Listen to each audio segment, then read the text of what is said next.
हर हर महादेव शंभो काशी विश्वनाथ गंगे। उत्तर वाहिनी गंगा का किनारा, शिव की नगरी काशी भगवान भोलेनाथ को अत्यंत प्रिय है। सावन का महीना भगवान शिव को समुद्र मंथन के दौरान हलाहल विष पीने, शरीर की तपन शांत करने और शीतलता प्रदान करने वाले बेलपत्र, धतूरा, गंगाजल व गाय के दूध जैसी प्राकृतिक और ठंडी चीजों के अर्पण से जुड़ा होने के कारण अत्यंत प्रिय है। दर्शकों, आप देख रहे हैं नया सवेरा। मैं सियाराम मिश्र। समुद्र मंथन के समय निकले इस विष को शिवजी ने अपने कंठ में रोक लिया था, जिससे वे नीलकंठ कहलाए।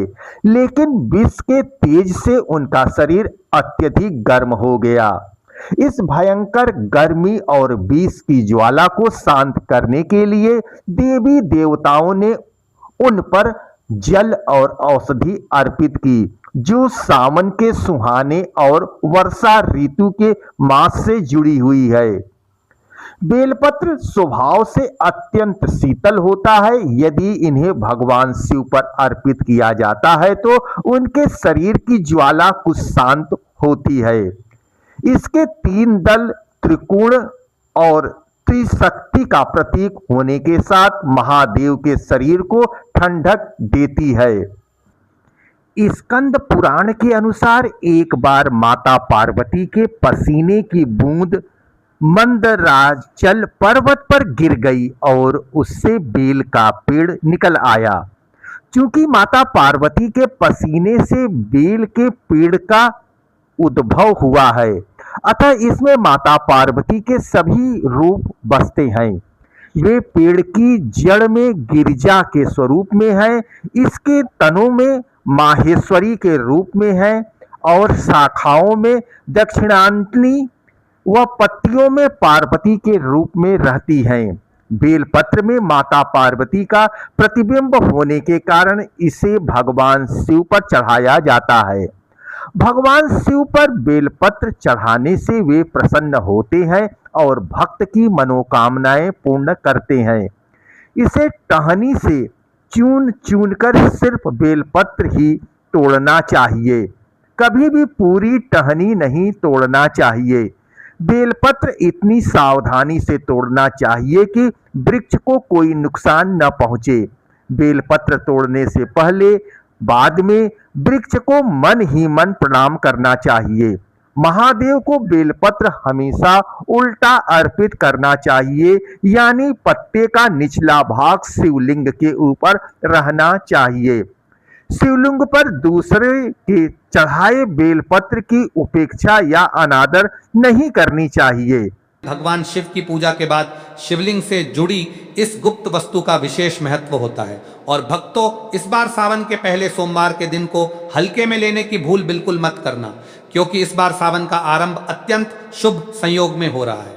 इसीलिए विशेष रूप से शिव भक्तों को इस दिन कुछ खास नियमों का पालन करना चाहिए और उस गुप्त वस्तु को सही विधि से घर लाना चाहिए। यदि कोई भी स्त्री या पुरुष बिना जानकारी के इस अवसर को यूं ही गवा देता है तो वह भगवान शिव की विशेष कृपा से वंचित रह सकता है। हमारे हिंदू धर्म में सावन के पहले ही दिन भगवान शिव की आराधना के लिए अत्यंत महत्वपूर्ण माना गया है। यदि कोई भी भक्त इस दिन श्रद्धा और विश्वास के साथ भगवान शिव की पूजा करके शिवलिंग से इस गुप्त चीज को अपने घर लाता है तो उसके जीवन में सुख, शांति, धन, समृद्धि और सकारात्मक ऊर्जा का वास होने लगता है। खासकर शिव भक्त इस बात का विशेष ध्यान रखें, क्योंकि यह उपाय अत्यंत शुभ और कल्याणकारी माना गया है। तो दोस्तों, आप लोग इस वीडियो को हल्के में बिल्कुल मत लेना, क्योंकि इस बार 30 जुलाई से प्रारंभ होने वाला सावन अत्यंत शुभ संयोग लेकर आ रहा है। साथ ही जानेंगे कि शिवलिंग से वह कौन सी गुप्त चीज घर लानी चाहिए, उसे किस विधि से लाना चाहिए और घर में कहां रखना चाहिए, जिससे भगवान शिव की कृपा सदैव आपके परिवार पर बनी रहे। साथ ही इस वीडियो में हम जानेंगे कि इस उपाय को करते समय कौन कौन सी गलतियां बिल्कुल नहीं करनी चाहिए, क्योंकि छोटी सी भूल भी इस उपाय का पूरा फल समाप्त कर सकती है। साथ ही भक्तों, हम आपको इस वीडियो में बताएंगे कि सावन के पहले दिन कौन से 3 विशेष कार्य जरूर करने चाहिए, जिससे भगवान भोलेनाथ शीघ्र प्रसन्न होते हैं। तो भक्तों, आज का यह वीडियो बहुत ही ज्ञानवर्धक और आपके जीवन के लिए लाभदायक साबित होने वाला है, इसलिए आप अपने फायदे के लिए इस वीडियो को अंत तक जरूर देखकर जाइएगा। साथ ही इस वीडियो में हम आपको बताएंगे कि सावन के पहले दिन भगवान शिव को कौन सी चीजें अर्पित करनी चाहिए, कौन सी चीजें नहीं चढ़ानी चाहिए, और वह 3 से 4 चमत्कारी उपाय भी बताएंगे जिन्हें हर शिव भक्त को सावन के पहले दिन अवश्य करना चाहिए, ताकि भगवान भोलेनाथ और माता पार्वती की कृपा आप पर सदैव बनी रहे। दोस्तों, अगर आप लोग भी भगवान शिव और माता पार्वती जी के सच्चे भक्त हैं तो तुरंत इस वीडियो को लाइक कर दें और कमेंट बॉक्स में लिख दें ओम नमः शिवाय, हर हर महादेव।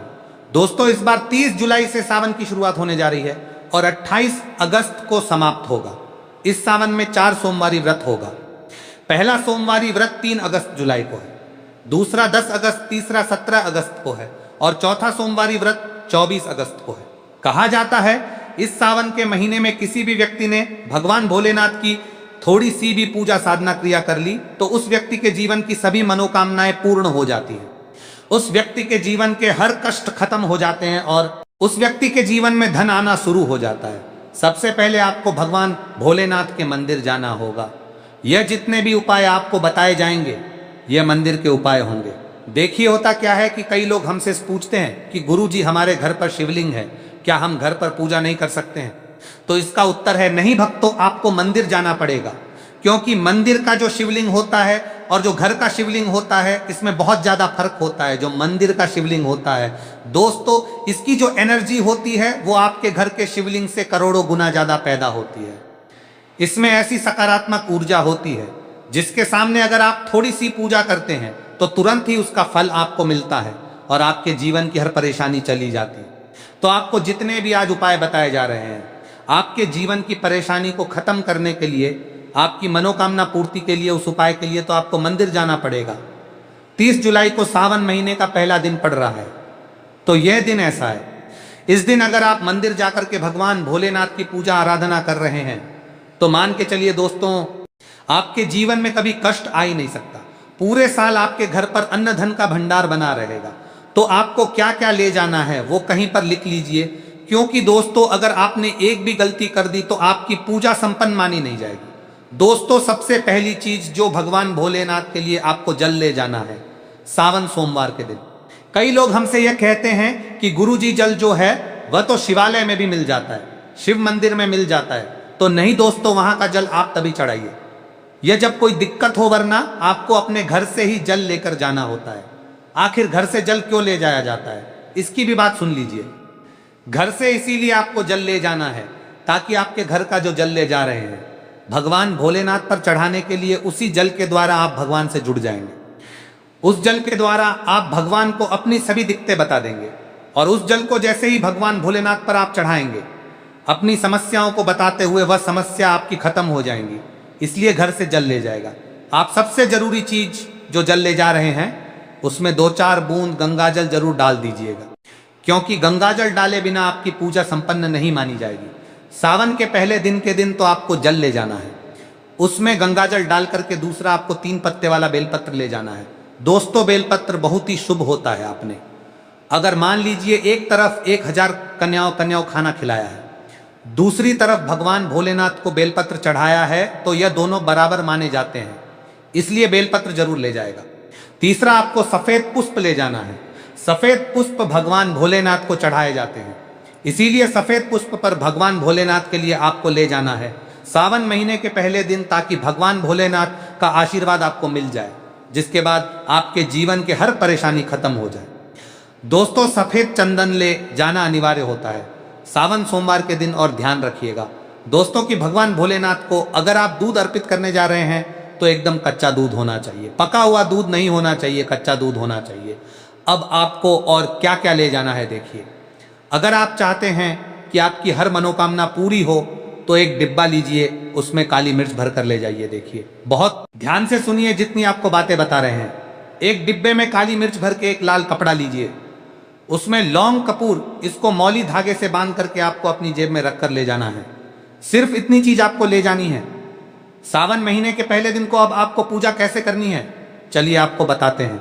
बहुत ध्यान से लास्ट तक देखिएगा और जितनी भी चीज आपको बताई जा रही है इन चीजों को आपको ले जाना है और शिवालय से वापस लेकर आना है अपने घर पर, ताकि आपको धन की प्राप्ति हो सके, आपकी कोई भी मनोकामना हो वह पूर्ण हो जाए। भक्तों, आप पहले जाएंगे मंदिर, सबसे पहले आपको इस बात का ध्यान रखना है, मंदिर जाने से पहले काले या नीले कपड़े का धारण करके मंदिर ना जाएं, वरना भगवान भोलेनाथ का आपको क्रोधित रूप देखना पड़ सकता है। सबसे पहले आपको यह करना है कि पतली धार बनाते हुए जल भगवान भोलेनाथ को अर्पित कर देना। बहुत ध्यान से सुनिएगा भक्तों, पतली धार बनाते हुए भगवान भोलेनाथ को जल आपको अर्पित कर देना है। अब आपको यह करना है दोस्तों कि भगवान भोलेनाथ को चंदन लगाना है। चंदन लगाने के बाद भगवान भोलेनाथ पर 3 पत्ते वाला बेलपत्र रखना है। 3 पत्ते वाला बेलपत्र रखने के बाद आपको भगवान भोलेनाथ पर सफेद पुष्प अर्पित कर देना है। सिर्फ इतना आपको करना है। दूध अगर आप चढ़ाना चाहते हैं तो दूध भी आप चढ़ा सकते हैं, इतना बस आपको करना है। इतना करने के बाद आपको वहां पर खड़े होकर 108 बार, बहुत ध्यान से सुनिएगा, 108 बार आपको ओम नमः शिवाय का जाप करना है, क्योंकि 108 की संख्या भगवान भोलेनाथ को बहुत प्रिय है। यह 3 ऐसी चीज है जो आपको करनी है, इतना करना है। अब आपको क्या करना है, एक डिब्बा जो काली मिर्च का आप ले गए हैं, उस काली मिर्च के डिब्बे को आपको शिवालय के जो गिरता हुआ शिवधारा है, जो शिवलिंग से वहां पर पानी गिर रहा है, उसी शिव हरि के पानी से आपको छुआना है और अपनी जेब में वापस रख लेना है। ये जो लाल पोटली आप ले गए हैं, बंद करके लौंगी, इसको भी छुआना है, वापस रख लेना है।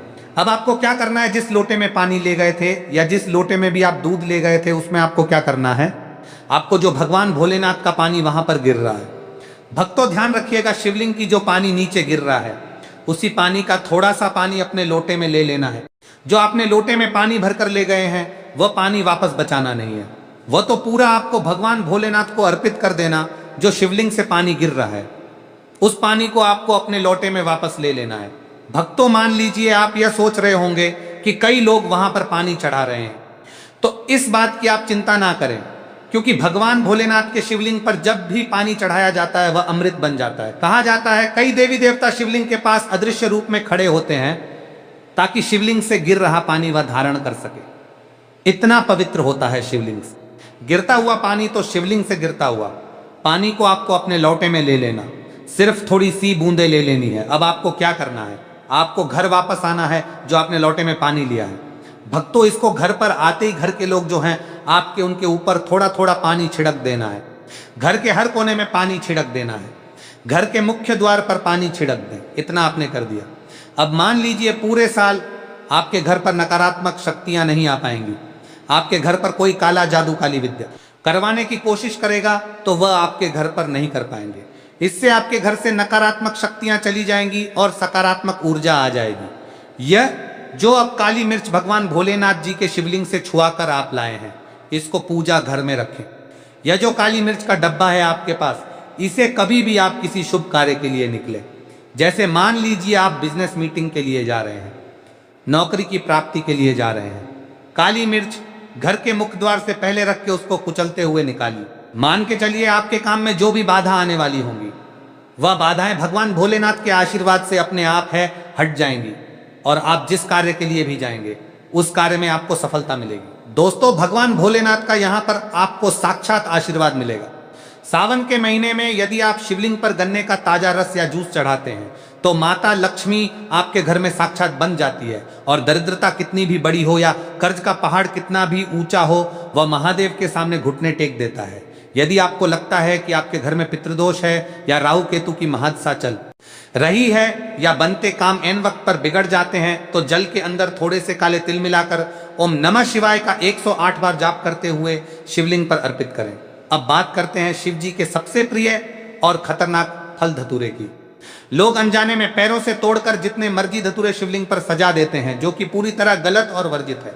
शास्त्रों के अनुसार शिवलिंग पर धतूरा को हमेशा विषम संख्या में ही चढ़ाना चाहिए, जैसे कि केवल 1, 3 या 5। धतूरा असल में इंसान के भीतर छिपे काम, क्रोध, लोभ, मोह और अहंकार का प्रतीक है। जब आप विषम संख्या में धतूरा चढ़ाते हैं तो आप अपनी इन मानसिक बुराइयों और जहर को महादेव के चरणों में सौंप रहे होते हैं। इसके साथ ही सावन में पंचामृत का भोग लगाना चाहिए, जिसमें शुद्ध गाय का कच्चा दूध, गाढ़ा दही, घर का निकाला हुआ घी, शुद्ध शहद और मिश्री की शक्कर शामिल हो। यह सभी सामग्री शिव जी को तृप्त करती है। लेकिन याद रखें कि पंचामृत में कभी भी बाजार के डिब्बा बंद या मिलावटी चीजों का इस्तेमाल भूलकर भी ना करें। सावन के महीने में बेलपत्र का महत्व तो बच्चा बच्चा जानता है, लेकिन बेल के पैर की जरज में जो तांत्रिक सुरक्षात्मक और अलौकिक शक्तियां होती हैं उसके बारे में कोई नहीं बात करता। सावन के किसी भी सोमवार को सुबह सूर्योदय से पहले उठकर स्नान करके बेल के प्राचीन वृक्ष के पास जाएं, वहां धूप दीप जलाकर प्रार्थना करें और उसकी जड़ का एक छोटा सा टुकड़ा कुल्हाड़ी या लोहे से नहीं बल्कि लकड़ी या हाथ से प्यार से तोड़कर ले आए। उस टुकड़े को गंगाजल और गाय के कच्चे दूध से धोकर पहले शिवलिंग पर स्पर्श कराएं और फिर उसे महादेव का प्रसाद मानकर वापस ले लें। इसके बाद उस चको चांदी, तांबे या पीतल के किसी ताबीज के अंदर भरकर काले या लाल धागे की मदद से अपने गले में या दाहिनी बाजू पर बांध ले। यह कोई साधारण लकड़ी नहीं रह जाती, यह साक्षात महादेव का त्रिशूल और सुरक्षा कवच बन जाती है। इस ताबीज को पहनने के बाद दुनिया का कोई भी ओझा तांत्रिक, कोई भी बुरी नजर, मूठ, भूत प्रेत, डाकिनी, शाकिनी या हवा में घूमने वाली नकारात्मक शक्ति आपके आसपास भी नहीं भटक सकती। यदि आपको रात में डरावने सपने आते हैं, अचानक छाती पर वजन महसूस होता है या आपको लगता है कि आपके ऊपर किसी ने कुछ टोना कर दिया है, तो इसे पहनने के बाद आपका रुका हुआ कारोबार, आपकी नौकरी और आपका जीवन बहुत तेजी से सफलता की ऊंचाइयों की ओर बढ़ने लगेगा। वैवाहिक जीवन के करे प्रतिबंध वर्जित कर्म और महादेव की परीक्षा के संकेत और पति पत्नी के रिश्ते का वह करवा सच जिससे व्रत सफल या निष्फल होता है। भगवान शिव और माता पार्वती इस पूरी सृष्टि के सबसे पहले, सबसे आदि और सबसे आदर्श पतिपत्नी है। इसलिए सावन के व्रत में पतित के आपसी व्यवहार और मानसिक पवित्रता का बहुत गहरा और सीधा संबंध होता है। जो पति पत्नी सावन के महीने में या विशेषकर सोमवार के व्रत के दिन आपस में गाली गलौज करते हैं या एक दूसरे को नीचा दिखाते हैं, ताने मारते हैं या आपस में भयंकर लड़ाई झगड़ा और क्लैश करते हैं, उन्हें सावन का व्रत रखने का कोई अधिकार नहीं है। यदि ऐसी अशांत स्थिति में आप भूखे रहकर व्रत रखते भी हैं तो महादेव आपके उस व्रत को कभी स्वीकार नहीं करते। आपका भूखा रहना केवल एक शारीरिक प्रताड़ना और नाटक बनकर रह जाता है और आपके पुण्य की सारी ऊर्जा उसी क्षण नष्ट हो जाती है। शास्त्रों के अनुसार देवी देवता हमेशा पति पत्नी के प्रेमपूर्ण जोड़े की सामूहिक सकारात्मक और ऊर्जा से ही प्रसन्न होते हैं। यदि आपका पति आपसे प्यार से बात करके या आपकी सहमति से आपको खुश रखकर किसी काम के सिलसिले में नौकरी पर या विदेश गया है तो पत्नी घर पर रहकर पूरी निष्ठा से व्रत रख सकती है। लेकिन यदि दोनों के बीच भयंकर क्लैश हुआ है, पत्नी रोते हुए और पति को गाली देते हुए अपने मायके जाकर बैठ गई है और वहां सावन का व्रत रख रही है, तो वह व्रत पूरी तरह निष्फल है। कोर्ट मैरिज और अधूरी शादी वाली महिलाओं के लिए शास्त्रों का कड़ा निषेध। आज के आधुनिक और पाश्चात्य युग में बहुत से युवा कोर्ट में जाकर कागजों पर दस्तखत करके शादी कर लेते हैं और समाज में उसे ही अपना पूरा विवाह मान लेते हैं। लेकिन सनातन शास्त्रों, वेदों और हिंदू धर्म के अनुसार कोर्ट मैरिज एक पूरी तरह अधूरा और केवल कानूनी विवाह है, धार्मिक नहीं। जब तक पवित्र अग्नि को साक्षी मानकर वैदिक मंत्रवार के बीच कन्यादान और 7 फेरे नहीं लिए जाते, तब तक वह विवाह आध्यात्मिक रूप से पूर्ण नहीं माना जाता। शास्त्रों के अनुसार ऐसी अधूरी शादी वाली महिलाओं को सावन का मुख्य और कर व्रत रखने से बचना चाहिए, क्योंकि जब तक विवाह के 7 फेरे पूरे नहीं होते तब तक महिला को अपने पति के आधे पुण्य की प्राप्ति नहीं होती और ना ही वह धार्मिक रूप से अर्धांगिनी कहलाती है। यदि ऐसी महिलाएं व्रत रखना चाहती हैं तो उन्हें पहले विधिवत रूप से भगवान शिव और माता पार्वती के सामने 7 फेरे या विवाह की रस्में पूरी करनी चाहिए। तभी उनका व्रत पूर्ण रूप से फलदायी माना जाएगा और उन्हें सौभाग्य की प्राप्ति होगी। कुंवारी कन्याओं और विवाहित महिलाओं के लिए शिवलिंग स्पर्श का रहस्यमय नियम। सावन के महीने में कुंवारी कन्याएं मनचाहा और संस्कारी वर पाने के लिए और शादीशुदा महिलाएं अपने पति की लंबी उम्र तथा अखंड सौभाग्य के लिए व्रत रखती हैं। लेकिन यहाँ भी एक बहुत बड़ा और सख्त नियम है जिसे हर महिला को जानना बेहद जरूरी है। कुंवारी कन्याओं को पूजा करते समय भूलकर भी शिवलिंग का सीधा स्पर्श नहीं करना चाहिए। इसी तरह यदि सावन के दिनों में अचानक आपके घर के मुख्य द्वार पर कोई भूखी गाय आ जाए या साक्षात नंदी महाराज आकर खड़े हो जाए और अपनी पूंछ हिलाएं, तो समझ जाइए कि महादेव स्वयं नंदी पर सवार होकर अदृश्य रूप में आपके दुखों का अंत करने आए हैं। आपको तुरंत भागकर उन्हें हरी घास, गुड़ या शुद्ध भोजन कराना चाहिए और उनके माथे पर कुमकुम का तिलक लगाना चाहिए। सावन के महीने में किसी प्राचीन शिव मंदिर के भीतर अचानक दीवार पर छिपकली का रेंगते हुए या आपके सामने गिरते हुए दिखना भी बहुत ही दुर्लभ और शुभ संकेत माना जाता है। यह अचानक होने वाले धन आगमन और कर्ज मुक्ति का अचूक प्रतीक है। भीमराज और काली मधुमक्खी का रहस्यमय और तांत्रिक आगमन सावन के महीने में कई बार हमारे घरों में काले रंग का एक बरहा सा उड़ने वाला जीव आता है, जिसे ग्रामीण भाषा में कुछ लोग भीमराज कहते हैं या काली पर ही मधुमक्खी यानी भंवरा कहते हैं। इसकी गूंज बहुत तेज होती है। यदि यह जीव अचानक आपके घर में आकर कानों के पास गूंजने लगे या आपके पूजा घर में रखे दीपक के आसपास चक्कर काटने लगे तो डरकर उसे मारे। नहीं, यह साक्षात माता दुर्गा के ब्राह्मणी रूप के आगमन का संकेत है। शास्त्रों में भंवरे और काली मधुमक्खी को माता ब्राह्मणी और मां दुर्गा का दूत माना गया है। इसका घर में आना इस बात का अकाट्य प्रमाण है कि आपके घर पर जो भी भयंकर तंत्र मंत्र, मूठ, नजर दोष या अलावला मंडरा रही थी, उसे माता दुर्गा के दूतों ने स्वयं भस्म कर दिया है और अब आपके घर में सुख, समृद्धि, वैभव और असीम शांति का वास होने वाला है।